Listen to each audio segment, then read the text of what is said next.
Asia cup খেলতে সংযুক্ত আরব আমিরাতের দুবাইয়ের উদ্দেশ্যে দেশ ছেড়েছেন নিগার সুলতানা জ্যোতিরা। আসন্ন টুর্নামেন্টে মোটামুটি সহজ গ্রুপেই খেলার সুযোগ পেয়েছে বাংলাদেশ।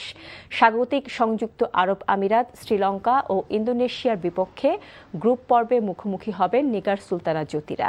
বাঁহাতি পেসার ফারিহা ইসলাম তৃষ্ণা ছিটকে গেছেন চোটের কারণে। তার পরিবর্তে দলে নেওয়া হয়েছে ১৭ বছর বয়সী ফারজানা ইয়াসমিনকে। সবশেষ ২০১৮ সালে সালমা খাতুনের নেতৃত্বে এশিয়া কাপ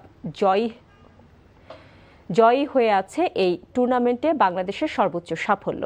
আগামী ৩১ আগস্ট ইন্দোনেশিয়ার বিপক্ষে ম্যাচ দিয়ে এবারে যাত্রা শুরু হবে বাংলাদেশের। খেলে তারপরে আমরা ফাইনালে যাওয়ার চেষ্টা করবো, বাট একটা ম্যাচ করে করে আগাবো।